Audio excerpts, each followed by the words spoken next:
Congress party వాళ్ళు గతంలో BRS party ఏమైతే మాట్లాడిందో అదే మాటలు మాట్లాడుకుంటా పాడిందే పాడరా అనేటువంటిది ఒక సామెత ఉంటుంది తెలంగాణలో. ఆ సామెతను ఒకటికి 10 సార్లు రిపీట్ చేస్తున్నారే తప్ప నిజంగా నరేంద్ర మోడీ గారి ప్రభుత్వం ఏం చేసింది, అంతకంటే మెరుగ్గా తెలంగాణ రైతులకు మేమేం చేయగలుగుతాం అనేటువంటి సోయి మాత్రం ఈ తెలంగాణ రాష్ట్రంలో ఉన్నటువంటి కాంగ్రెస్ ప్రభుత్వానికి లేదు, గత బీఆర్ఎస్ ప్రభుత్వానికి కూడా లేకుండే. క్వింటాల్కు 500 బోనస్ సన్నాలకు ఇస్తున్నామని చెప్పి సగం మందికి ఇచ్చి ఇంకా సగం మందికి ఎగ్గొట్టి వీళ్ళు మొదలుపెట్టినాక కూడా ఆ సగం మందిలో కూడా ఇంకా పూర్తి స్థాయిలో ఆ బోనస్ పైసలు పడలే. ఇది కాంగ్రెస్ చేస్తున్న మోసం.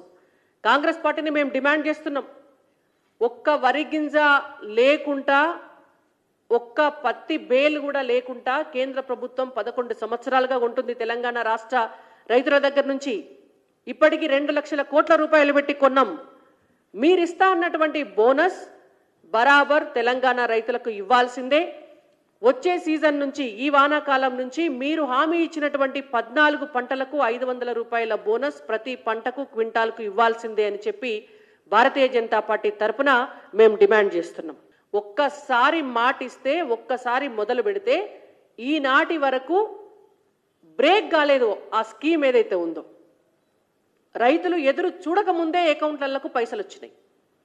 మరి వరంగల్ రైతు డిక్లరేషన్ పెట్టి సోనియా గాంధీని, ప్రియాంక గాంధీని, రాహుల్ గాంధీ గారిని పిలిచి రాహుల్ గాంధీ గారి చేత మాట్లాడిపించి వరంగల్ రైతు డిక్లరేషన్లో చెప్పినారు, కాంగ్రెస్ పార్టీ అధికారంలోకి వస్తే ప్రతి రైతుకు 15,000 రూపాయల రైతు భరోసా, ప్రతి కౌలు రైతుకు 15,000 రూపాయల రైతు భరోసా, ప్రతి రైతు కూలీకి 12,000 రూపాయల రైతు భరోసా ఇస్తామని చెప్పి ఇప్పటికీ 2023లో వీళ్ళ అధికారంలోకి వచ్చినప్పుడు అప్పుడు వానాకాలం పంటకు పెండింగ్, ఒక్క రూపాయి కూడా ఇయ్యలే.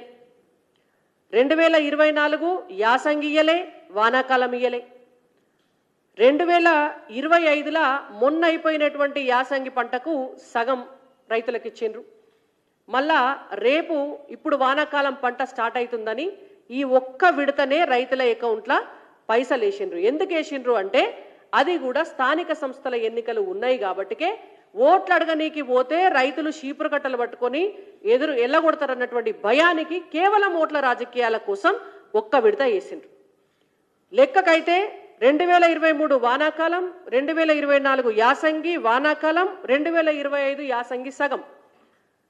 మీరు ఇస్తాన్నటువంటి 15,000 కాకుండా 12,000 చొప్పున లెక్కేసినా మీరు ఒక్కొక్క రైతుకు 21,000 బాకీ ఉన్నారు. ఇప్పటికీ 6,000 రూపాయలు ఇచ్చి పాలాభిషేకాలు చేయించుకుంటున్నారు.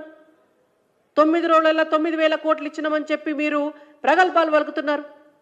ఒక్క రైతుకి మీరు ఎకరానికి 6,000 ఇచ్చే ఇన్ని ప్రగల్భాలు పలుకుతున్నారు. మరి మీరు బాకీ ఉన్న 21,000 రూపాయలు ఎవరిస్తారో ఇవాళ మీరు సమాధానం చెప్పాలి తెలంగాణ రైతులకి. తెలంగాణ రైతుల పక్షాన భారతీయ జనతా పార్టీగా మేము డిమాండ్ చేస్తున్నాం, బాకీ ఉన్న పైసలు కూడా రైతుల అకౌంట్లలో వేయండి. రైతు కూలీలందరికీ బాకీ ఉన్నటువంటి పైసలు వాళ్ళ అకౌంట్లలో వేయండి. కౌలు రైతుల లిస్టు బయటపెట్టి వాళ్లకు కూడా న్యాయబద్ధంగా రైతు భరోసా పైసలు వేయాల్సిందే అని చెప్పి బీజేపీగా మేము డిమాండ్ చేస్తున్నాం.